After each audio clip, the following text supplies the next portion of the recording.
Ayan po, magandang gabi po sa inyong lahat. Alas 9:18 ng gabi dyan sa Pilipinas. Mga boss, chief, sir, kamusta po kayong lahat? Maiinit ang ating tatalakayan at sigurado po na mapipikon yung mga DDS sa ating mga pag-uusapan ngayong gabi po, mga bossing chief, sir. Bakit?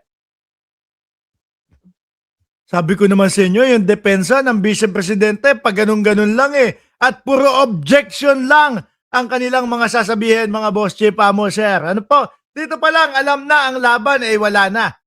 Alam na kaya nila patuloy at pilit na ipinahihinto at ayaw iputuloy yung impeachment noong una pa lang ay dahil ganito lang po ang ipikikita nila sa taong bayan, mga bossing chief, sir. At yan po ang ating pag-uusapan sa gabing ito. Kaya po, kung kayo ay hindi pa nakasubscribe dito sa ating channel, ay dapat po pindutin nyo na yung subscribe button upang sa ganon kayo ay laging ino-notify ni YouTube pag nag-uumpisa na po tayo ng ating mga talakayan. At syempre po mga kababayan, dahil kayo po ay nandiyan na, ay bigyan pugay natin yung mga walang sawang sumusuporta sa ating channel. Si Commander Churba, nauuna na din. No? Maraming salamat. At huwag niyong kalimutan, pakisuportahan po yung channel ni Commander Churba. Kung gusto niyo po ng medyo clean version na vlog, eto, no? Yung channel natin na Mark Ramos. At pagkatapos, pag medyo mainit na po kayo dito, puntahan nyo na yung medyo may mga PI na malulutong at mga malutong pa sa chicharon, mga kababayan.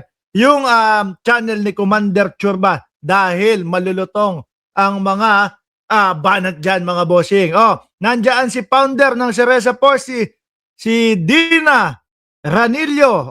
Sino pa nandiyan? Si Ma'am Nenita Umali, si founder, si Juan Orlando, si Ann, nandiyan na din. Si Josephine Austria, si Maki Kwan, buong Cereza Force family, si Ma'am Chris Rose, si Ma'am Marge Barcebal, si Telma Palpalatok, si Banji San, si Ray Hilario, si Darren TS7798, si Joker Tena, si Rod Mark Asuncion, andyan din. Sino pa nandiyan sa baba? Si Terby, nandiyan din. At umpisahan na muna natin ito, mga kababayan, dahil mahaba-haba pa ito, mga bossing. Sa tingin nyo po, ano ang kaganapan sa opisina ngayon ng Vice Presidente, mga bossing? Sa tingin nyo, ganito kaya? Kung yung una po, napabalita, mga kababayan, na meron daw pong binato ng laptop ang Vice Presidente dahil mali-mali ang pagsagot doon sa mga press conference at doon sa mga interview. Sa tingin niyo po kaya, mga kababayan, sa opisina ng Vice Presidente ngayon or bukas, pag nag-regroup sila, pag nag-resume sila, ay ganito po kaya ang mangyayari? Kasi po, mga bossing chief, sir, nakita nyo naman po, lalong-lalo na yung sinarbasa. Mamaya tutuloy natin yan. Lalong-lalo na, mga boss chief, sir, sinarbasa, nangamote, na wala pong ibang isinagot, puro objection lang po. Di ba? Siyempre, ang mamamayang Pilipino, nakatutok, nakapokus dito po sa impeachment, mga kababayan. Tapos makikita, naku, akala ko naman, ready sa mga pagsagot. Akala ko naman, kapag ka nagbato ng katanungan, yung prosecution, agad silang sasagot at didepensa. Hindi naman pala. Puro pambubutata lang ang ginagawa nila. Objection, Your Honor. Hindi okay yung tanong. Objection, Your Honor. Mali yung pagkakatanong. Objection, Your Honor. Inililid ng prosecution yung witness. Objection, Your Honor. Lahat objection, mga kababayan. Kulang na lang sabi, salaysay mo na lang, hindi na kami magtatanong. Di mo ba? Siyempre napansin, nakikita ng mamamayang Pilipino yung ganon. Ano ibig sabihin nun, mga kababayan? Wala.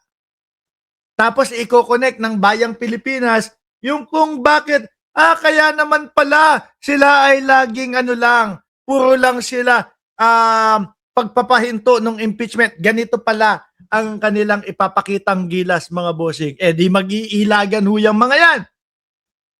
Pinagbababato na kaya sila ng laptop? Ito mga bossing, kita nyo naman, AI lang mo yan.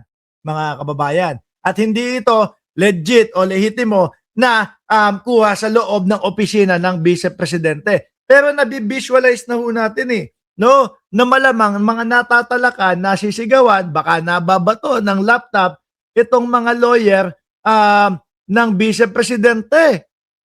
Ganyan pa naman yata ang Vice Presidente. No? Ganyan pa naman ang Vice Presidente kapag naiipit sila ay nagagalit, naghuhurmentado ho mga kababayan. Tingnan natin, si Philip pa. Ano? Sino pa? Nahanap ko dito si Narbasa Hindi ko makita dito si Narbasa, mga boss chief mo, sir. At ako din ho ay nagulat. Kasi mga kababayan, naalisin ko to Ako ho ay nagulat, mga boss chief mo, sir.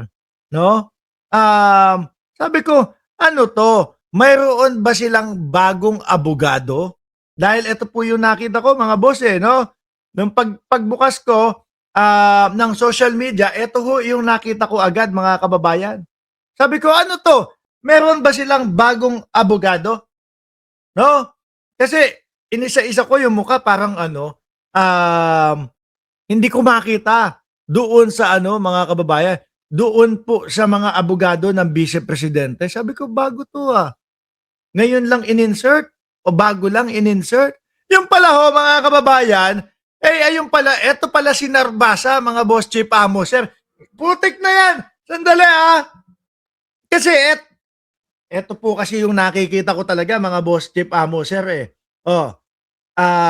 doon sa mga abogado ni Sara Duterte. Lawyers of Sara Duterte, no? Tapos ilalagay ko Narbasa. Hindi ko ho nakilala, mga bossing. No? Hindi ko ho nakilala. Ayan, Lawrence, Defense. Defense team of BP Sara Duterte, di ba? Gregorio, asan pa ba dito? Hinahanap ko Bodota, Racadio, Narbasa, Carlo Joaquin. Ay iba talaga, mga boss Sabi ni JJ Bar, yung in-order daw yung sa kaliwa, yung dumating yung sa kanan. Hindi pagpasensyahan nyo na po, mga kababayan. Kasi bakit ko iniisa-isa din, mga bossing? Siyempre tayo kahit papaano, meron tayong mga, kumbaga, kagaya ho namin, may lawyer po talaga kami. Ano po, yan ay sa katauhan ni Attorney Panela, mga bossing. No, siyempre ikaw, mag-search ka din, maghahanap ka din ng mga lawyer na magagaling. Yung tipo bang, magaling po yung lawyer namin, pero yan kasing yung mga yan, may mga specialty po yan. Sabi ko, ay nako, tumingin nga tayo. Kahit naman hindi natin afford itong mga ito dahil for sure po, mga mamahalin po ito